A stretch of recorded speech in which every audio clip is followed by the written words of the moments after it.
Pamėginęs sužaisti ne vienas ir viskas baigėsi labai prastai, bet Ąžuolas Tubelis. Kokia gera rankos ir akių koordinacija. Išmuštas ir perimtas kamuolys, dar vienas šansas klaipėdiečiam. Na ir vėl, manau, antra jau greita ataka, kur Jonavos krepšininkai nesugeba užpulti ir tokie neužtanaudoti šansai bus labai skaudus, o čia Ąžuolui Tubeliui puikiai įmestas kamuolys. Šis užsibaigė iš po krepšio, 13-7 pirmieji Ąžuolo taškai. Ir beje, Maronka atlieka šį rezultatyvų perdavimą. 4 Jonavos komandos klaidos. Dar kartą Maronka suranda Tubelį.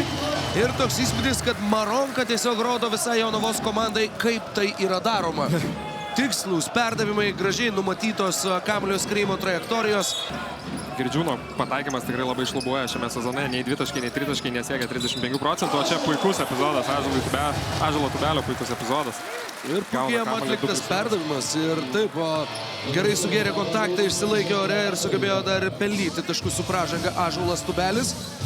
Dabar ir arenos disk žokėjus kiek trankesnė muzika bando pažadinti Klaipėdos krepšinio publiką. Dabar atrodo, kad vis dar tos rungtynės taip ir neįsibėgėjo, nors jau prasidėjo paskutinė trečiojo kėlinuko minutė. Matas Vaitkus pradeda ataką, Tubelis nuo tritaško agresyviai prieš Hjūzą ir Wow! 2 taškai panašu bus įskaityti ir dar Hjūzo pražanga. Na, tikrai turbūt tokį Ąžuolą nori matyti ir Neptūno treneriai. Na, labai panašu, jog Mindaugas Brazys tos pertraukėlės tarp ketvirčių metų turbūt pasakė Ąžuolui Tubeliui: tu daryk viską, daryk ką nori, mums reikia, kad tu žaistum, ne tam tave Vilniaus Rytas skolino Neptūnui, kad tu būtum antraplanis žaidėjas. Taip, to labiau tikrai, kas liečia aukštaūgius, tai vadinkim atletiškumo ir apskritai greičio, žaidimo su kamuoliu, veidų į krepšį, Tubelis tikrai turi pranašumą. Klaidų santykių dabar Neptūnas ne savo norų priekyje, 14-13. Vaitkus klubdomas vos nepataiko į krepšį, Ąžuolas Tubelis. Karštas kaip Arizonoje ketvirtojo kėlinuko pradžioje. Berods trečiąjį kartą šiandien 2+1. Pelno Ąžuolas. Tikrai manau, kad taip, kadangi jis dabar mes trečią baudos metimo rungtynėse.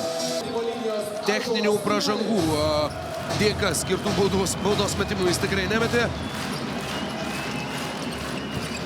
Ir Klaipėda ir toliau vis karščiau palaiko savo jaunąjį šio sezono potencialų lyderį. Iškart prie Gipso puola jonaviečiai, neleisdami mesti iš toli, bet gauna šansą Tubelis, 3 taškai ir dar kartą keičiasi pirmaujantį komandą, 56-55 minimalus šeimininkų pranašumas. Sterlingas Gipsas, Ąžuolui Tubeliui. Tubelio verpstė, dvigubinama gynyba prieš Ąžuolą Tubelį ir niekas, net ir dviese, nieko negali padaryti prieš įsisiautėjantį Ąžuolą Tubelį. 11 taškų ketvirtajame rungtynių kėlinuke, čia dviese ir Jogėla, ir Marelija. Jis norėjo versti taškus, jis tą darė ir su pražanga, ir dar ir rinko papildomus taškus baudų metimais. Prieš jūsų akis šių rungtynių momentas, kurį jums pristato Orlen Lietuva. Ivano Gandija Rosos metimą blokuojantis Ąžuolas Tubelis.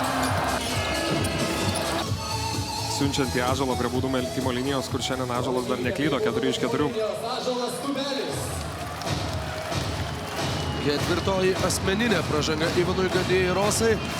Ąžuolas Tubelis išveda į priekį Klaipėdos Neptūną. Minutė ir 8 sekundės iki pagrindinio rungtynių laiko pabaigos. Čia dar negali žinoti, ar užteks tų 40 minučių Klaipėdoje šį vakarą. Puolimo rungtynės, kokių galbūt tikėjomės, bet tikrai atkaklumas žavi. Gipsas Tubeliui. Tubelis meta netaikliai, pats grumėsi dėl kamuolio ir pats galiausiai laimi tą dvikovą. Ir Ąžuolas Tubelis. Visa kita tik detalės šiose rungtynėse. 16 taškų ketvirtame kėlinuke, pats vienas pelno jaunasis Neptūno atstovas. Kokia kova dėl kamuolio, koks jau užsivedimas ketvirtajame rungtynių kėlinuke, kokia kova Švyturio arenoje. 66-62 Švyturio arenoje, kuri banguoja po pastarojo sėkmingo Klaipėdos Neptūno epizodo. Jonavos Cibet dar gali išsigelbėti šiuose rungtynėse, jam reikia rezultatyvios atakos. Ivanas Gandija Rosa prieš Ąžuolą Tubelį. Gandija Rosa per rankas, metimas labai netaiklus. Kamuolį atkovoja Ąžuolas Tubelis. Tolimas perdamas į priekį. Žomboras Maronka pasižymi dėjimu iš viršaus. Geras Gipsas per visą aikštę. Maronkos dėjimas, galima sakyti, jau kaip ir tvirtinti pergalę. Kaip ir mano kolega Rokas minėjo, Ąžuolo Tubelio šou ketvirtajame kėlinyje, tada, kada labiausiai reikėjo. 16 taškų ketvirtajame kėlinyje ir Ąžuolas iš vis baigė rungtynes su 23 taškais ir 15 netgi atkovotų kamuolių bei 33 naudingumo balais. Taip kad pratilėjęs 3 kėlinius savo žodį Ąžuolas tarė ketvirtajame kėlinyje.